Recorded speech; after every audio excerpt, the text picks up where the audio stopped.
Ready. We're live one more time. Hello, how are you? How's everything? I hope you're doing well.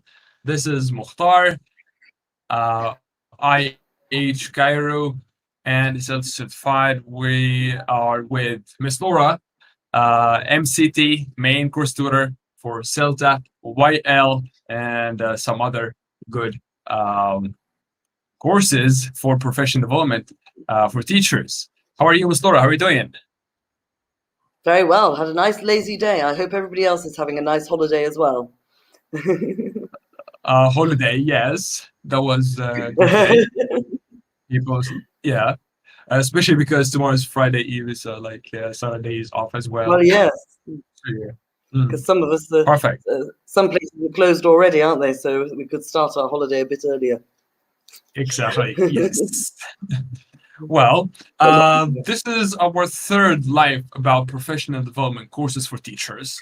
If we're just talking about the courses, so we're having a bit of a series of lives that we're talking about each course separately. What is it about, for who, what is the course content, and so on. We've done a series of lives before about CELTA. It was like about 5 or 6, maybe 7 lives about just CELTA. Now we're talking about one more specific course, which is the Young Learners IH certificate, Young Learners for teaching young learners. If you have any questions regarding the certificate and the difference between teaching young learners, teaching adults, please feel free to drop some questions in the comments below. And let's start with Ms. Laura. If we go through some prepared questions, let's say, what is like how do they learn for young learners? Is it the same as adults? Because the comprehension, I believe it's a bit different. Cognitively different, yes. Well, there's kind of yes and no, because young learners is a very broad term, because really, young learners covers anything from, 4, 5, 6 up to 16, 17. They're still young learners. It's just that we tend to categorize teenagers, especially between sort of 15 and 18, as young adults. In fact, I should say 16 and 18 are considered young adults.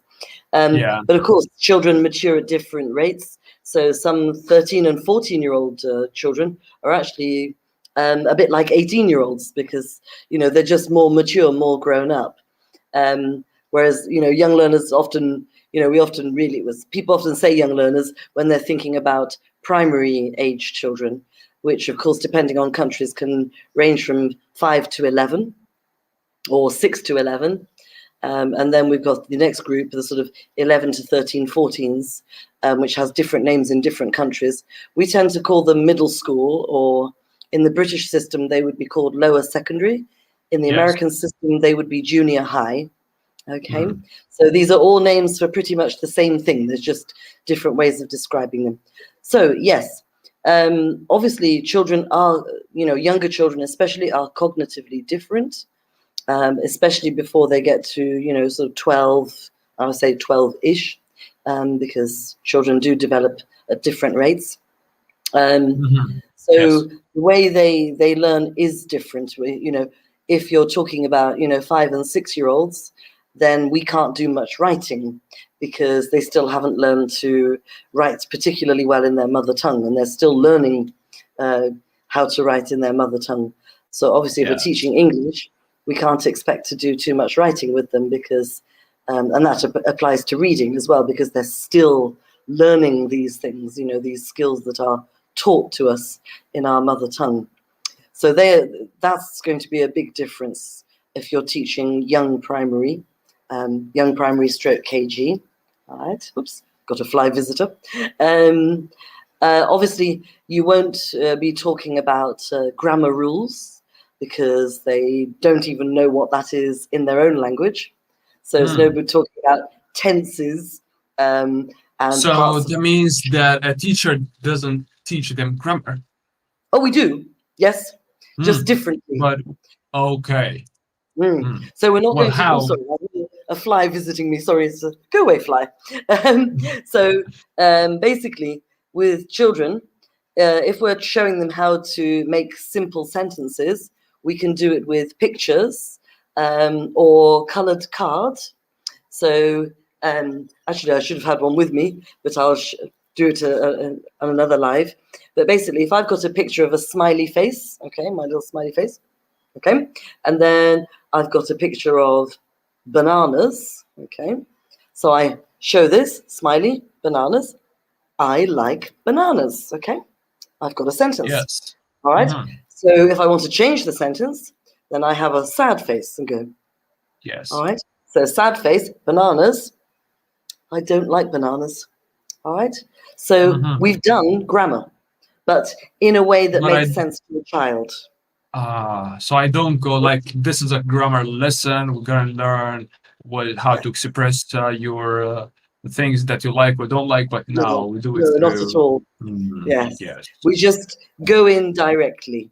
All right. Yeah. So we do elicit. We can elicit. You can use pictures. What's this? What are these? What are those? Okay. You can use realia, as we do in adult classes too, and we use Yes. pictures in adult classes.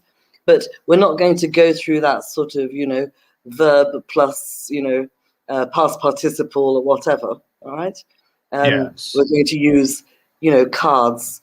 And if they've got to the stage where they're reading reasonably well, I can also show them words as colors. So if I have all the subjects, I, you, he, she, then I have them on blue card.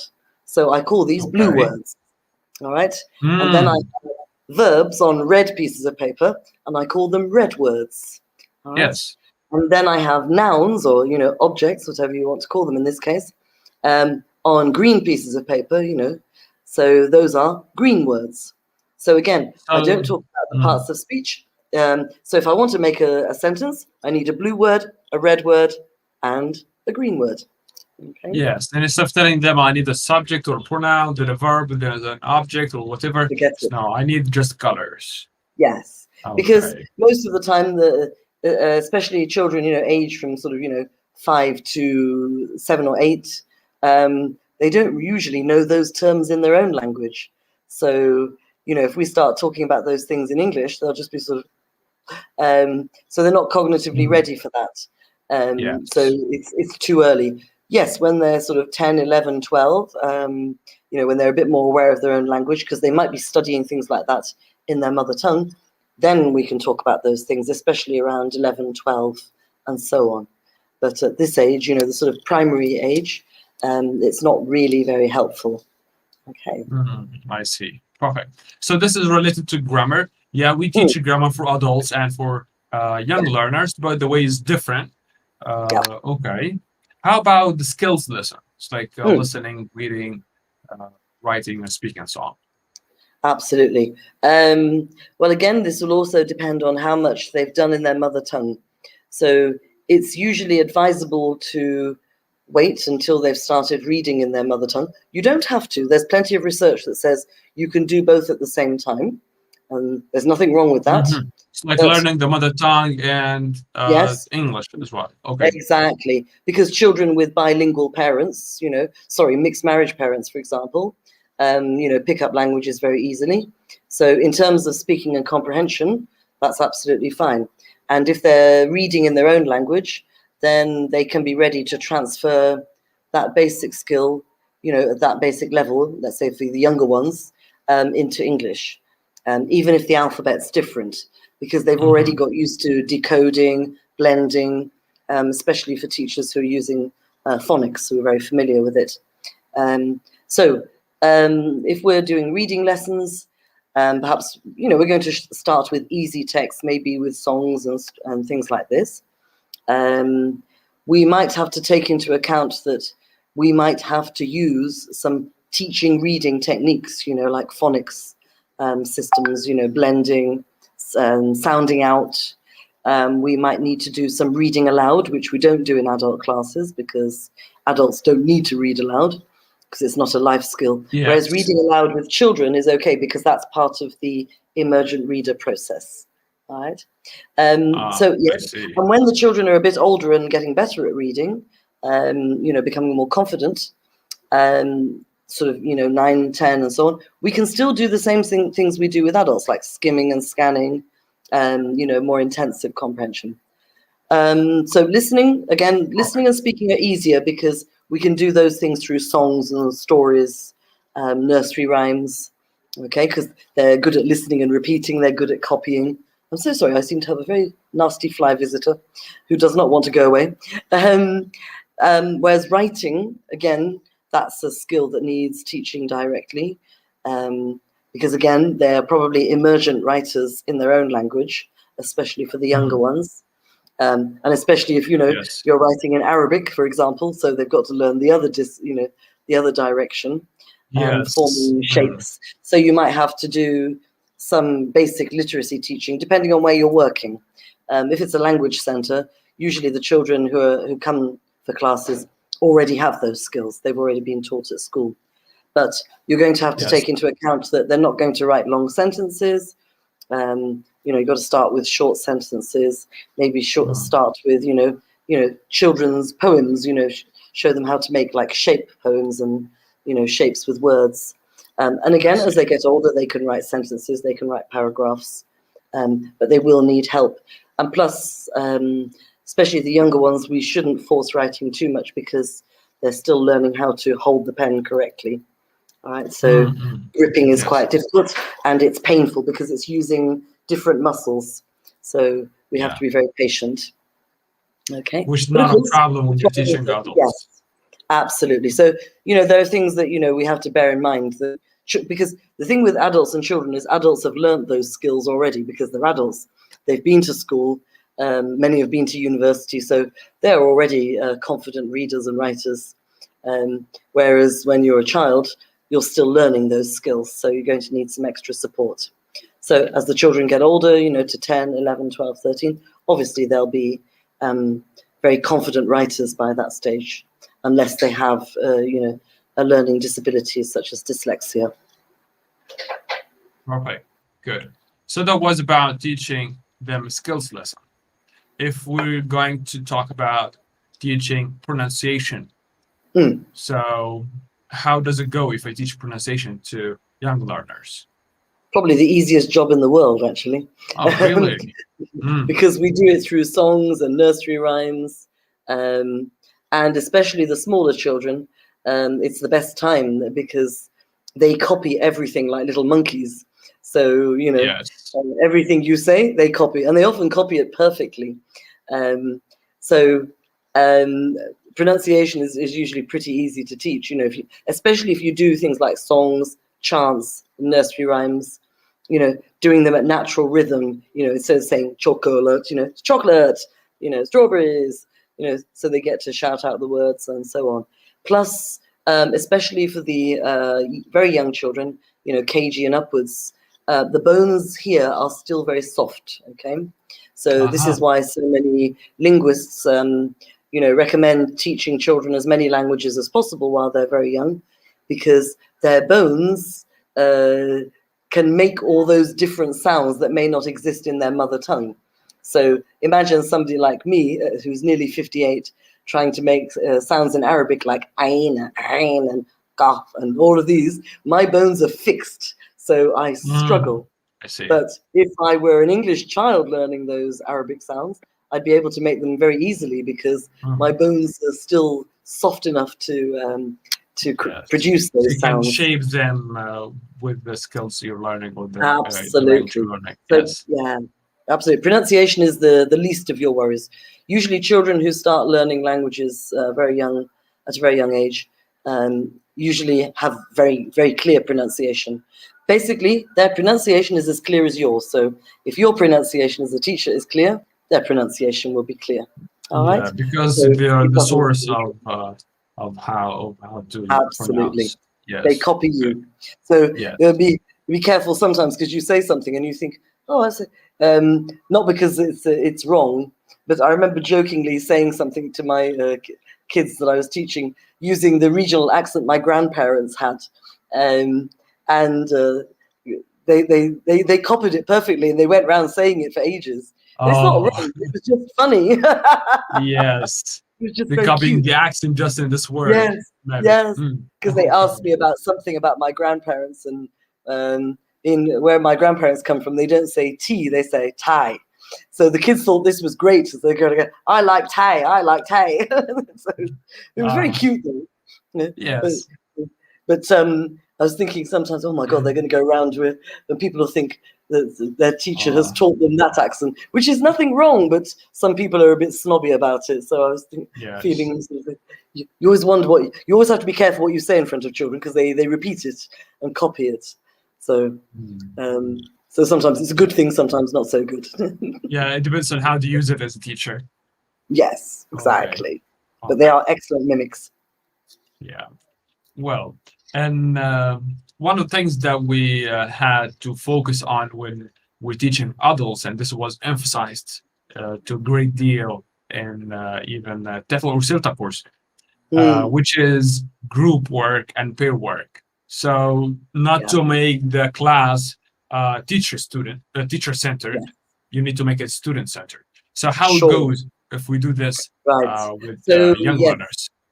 it is going to be a bit more teacher-centered, especially in the early years, because children are not used to those, ways of working, because it's not how children work. Especially if the children are the only one, because they're not used to sharing. Even kids sometimes that grow up with brothers and sisters are not very good at sharing. So we have to sort of go slowly with group and pair work. What you find is, especially the younger primary kids, they like working with other children around them, but they might want to do something on their own. So it might not be natural for them to work in pairs with their friend at the beginning, all right?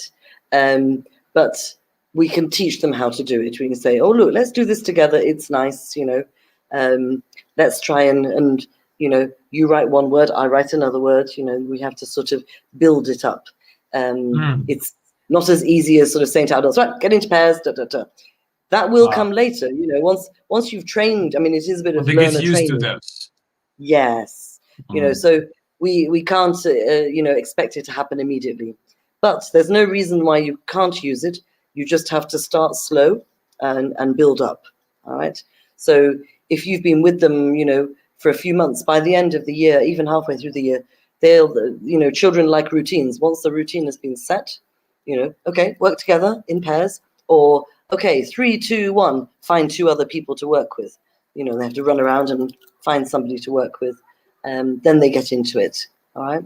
So Mhm. with children, you have to sort of, these are skills for them in a way. So you have to teach them. Don't assume that they know how to do it immediately. And you might find for a while they don't do it very well.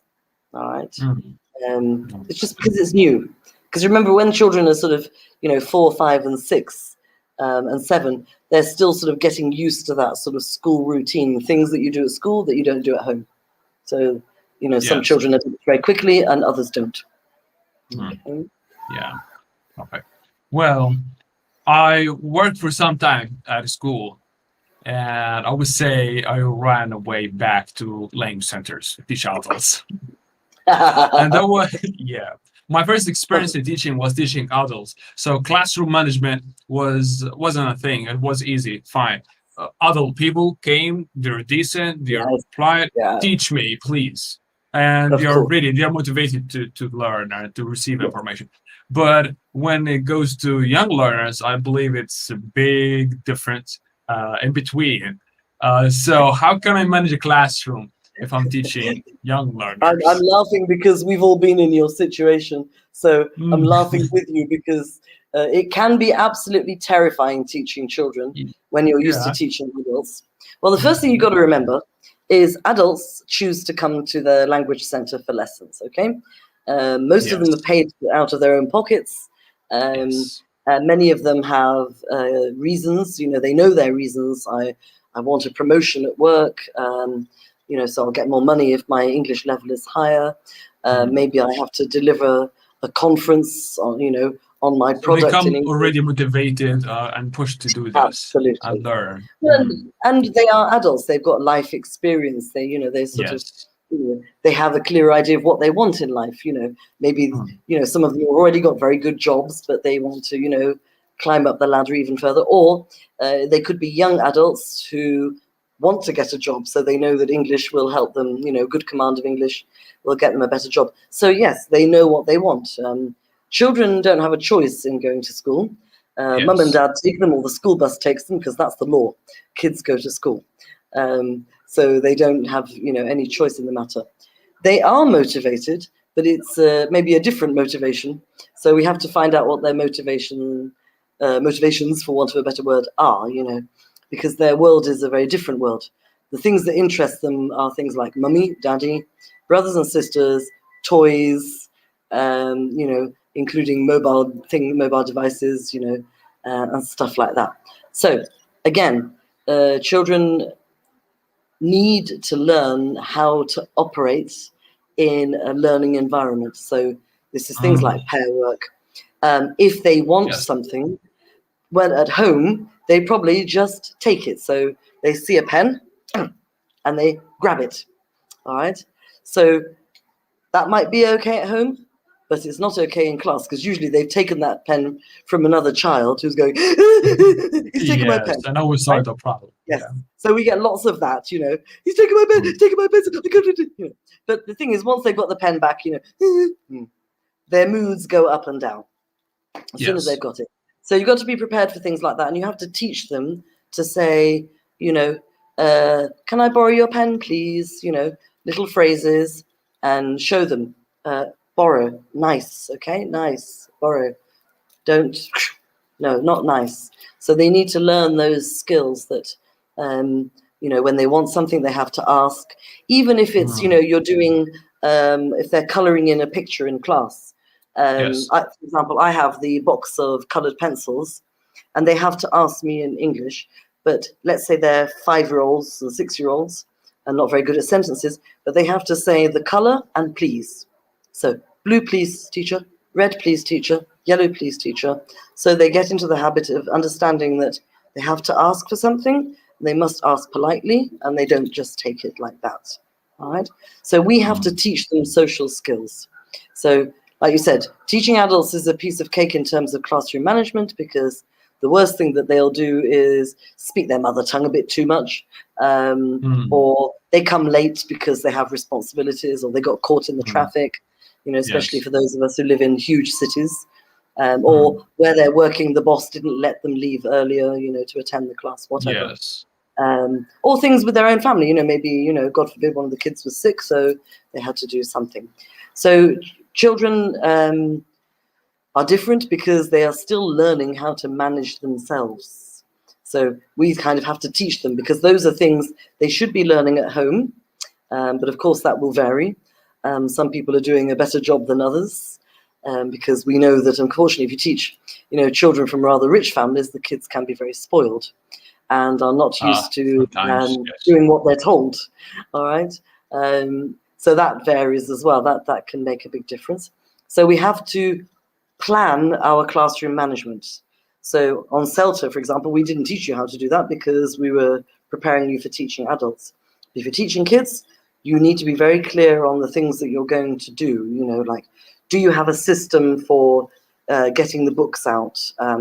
Do you have a system for collecting colored pencils at the end of the lesson, or giving out paper for drawing, or, there's a whole load of things. You need routines, okay? So that's very, very important. Children need routines, and they feel safe. Once they know what the system is, then they start to behave more appropriately. Yes, exactly. But if you're a mess, if you come in as a teacher all sort of, oh, right, then they will destroy you. And when I've lived through a few nasty moments where, like many teachers, I went crying in the toilets and go, I can't teach this group, they're horrible, I don't know what to do. It can be very, very stressful. So you've got to be very, very organized, I mean, nowadays, anyway, well, not even nowadays, for many, many years now, most course books have really nice classroom management, songs and chants. They come into class in the morning, you do a, good morning song, and then that gets everybody together. Okay, good morning, how are you?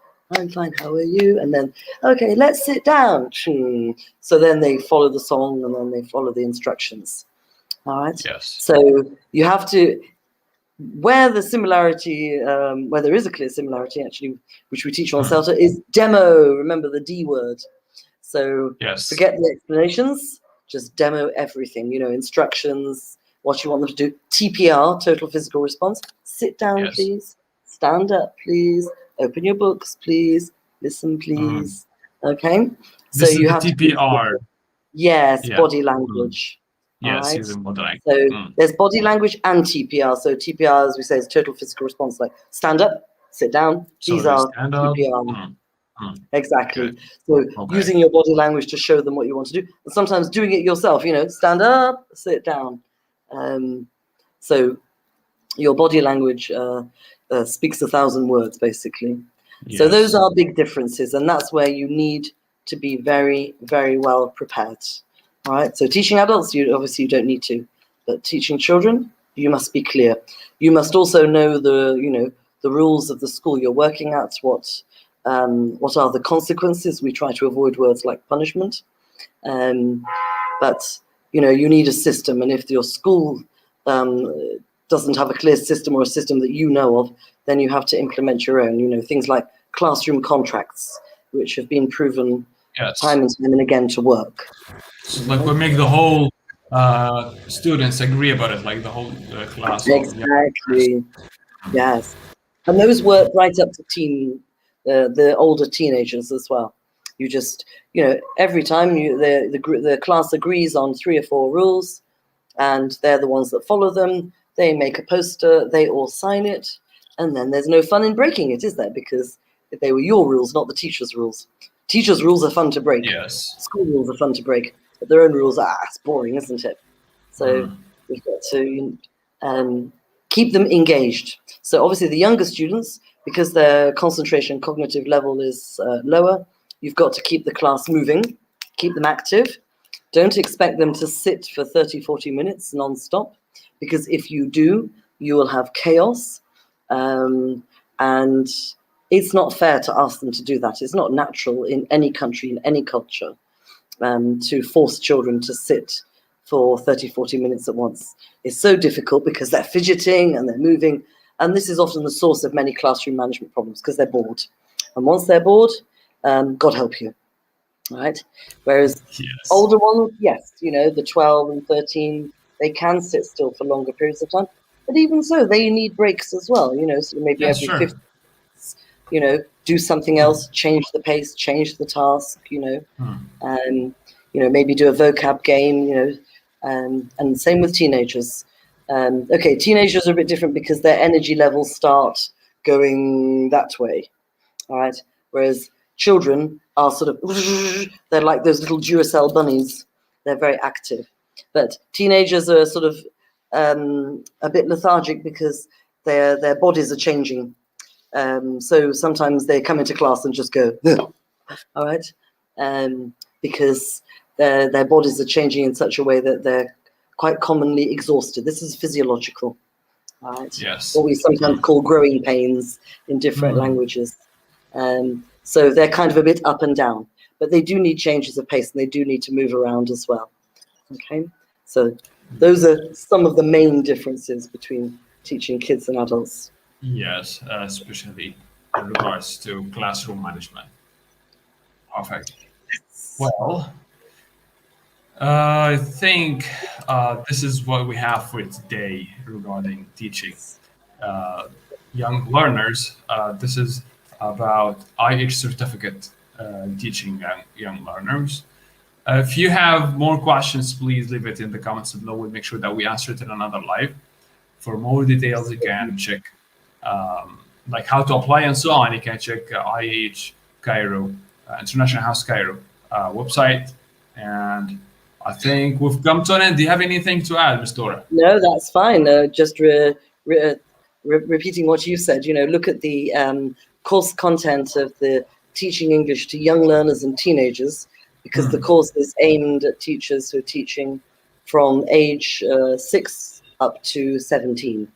All right. So that'll give you more details on the course content. Yes, that will fit me more if I want to work for a school or in language center, but for the age from 4 or 5 to 17 or 18, right? Absolutely. Well, it'll depend where you are. Yes. Obviously, it might be useful if you work at a mainstream normal school already. This always comes back to the laws of the country. If the government expects you to have a Bachelor of Education, a teaching certificate, from a university in your own country, then of course that will be the first thing. But this will be a useful addition because it might give you some nice, refresher ideas or a few new ideas. And if you've never taught kids before, this course is also useful. So there's something for everybody, experienced or inexperienced. But nowadays, in many language centers around the world, it's very common that you will be asked to teach kids. And it might be part of the contract. Many British Council language, their language school section, you often have to teach kids as part of your contract. And when I started teaching, even at a smaller language school, when I started teaching in Turkey, I had to teach children once a week.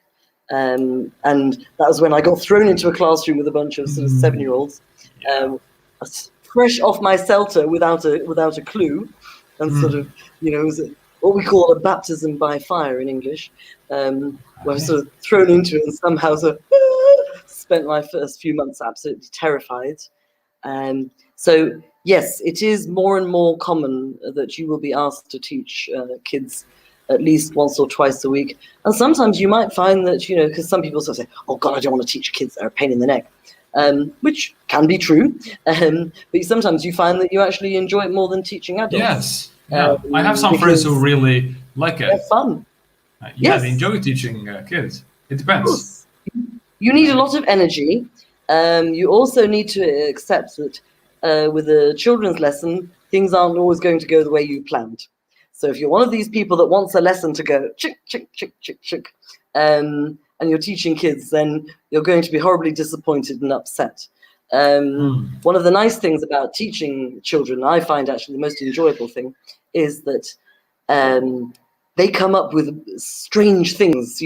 If you're trying to tell a story, you'll often never finish the story because let's say you're doing a story about a dog. It's like, my brother's got a dog and it's very big and it's got one thing. And you're like, okay, the next one's like, my brother's got dogs. So, but it's good because it means they're participating, all right? Yeah. So, and they ask funny things that you haven't thought of. So if you know that you can, you want to deal with that or you're happy to deal with that, then of course teach kids. But it's like everything else. Especially if you are starting out in your teaching career, it's another thing to try. And if you don't like it, stop doing it. But, it's good to try as many types of teaching as you possibly can in your first few years, because then you find, more often than not, you'll find something that you particularly like doing. It might be teaching kids, it might be teaching adults, it might be teaching ESP and so on. Okay. Good. So, things to think about. Yes, sure. Well, one more thing. If I have just CELTA, just like got my CELTA certificate, this is fine and enough to teach young learners, or I'm a real need to do a YL certificate. On CELTA, we don't prepare you for teaching children. You might have one session. Yes, it is aimed at teaching adults, and that's really from 16 upwards. There is no CELTA course on the planet that ever prepares you for teaching children, because that's not the main aim. You might have one session in the last week where your tutor does a session on teaching kids. Yes. Maybe they show you a couple of activities, a story, some games or whatever. But that's usually about it. So CELTA wasn't designed for that. You see, years and years ago, which of course many people don't know, there used to be two kinds of CELTA courses. One was called CELTA, and the other one was called CELT-YL. So you could do a 4-week course in teaching young learners. or you did the CELTA. Which is It the disappeared a IH long time ago. Young No, Learner Certificate, this right? was the Cambridge one. No, this Yes. was the Cambridge one. Mm, This is sort of before many of you were born. I'm showing my age. ah. It disappeared about 10, 15 years ago. So it's the And equivalent then to it now. until 2016, Cambridge had a YL extension certificate, which was 2 weeks after the CELTA course. But that went in 2016. But the IH certificate for teaching young learners and teenagers has been around for a very long time. And it's also accredited by Cambridge. So it's probably the best replacement that you can find for now. Okay. And so if I content do is great. So if I do a certificate of young learners IH, so that means it's certified from IH and Cambridge as well. Yes, you'll get a Cambridge assessment certificate because IH and Cambridge work together on many projects, especially training courses. Interesting. Perfect. Well, many thanks. Hello from Algeria. Hello, Jalila, I think. Hi, how are you? Well, I think we've come to an end for this live. We've talked about the young learners teaching certificate as one of okay. I was about to end the live, but there was a very, I don't know, it's really a good question, which is what about bullying between kids and how to deal with it? Well, that's you'll have to come and do the course for because it's a huge question. And well, who's asked? Hanadi. Hi, Hanadi. Yes. Because this is a pastoral issue, and we need to sit down and talk about that very carefully because that will depend on the policies of your school. Because bullying is a really difficult thing to deal with, because we have to first check with the school rules. Because the school will have its own rules on how to deal with it.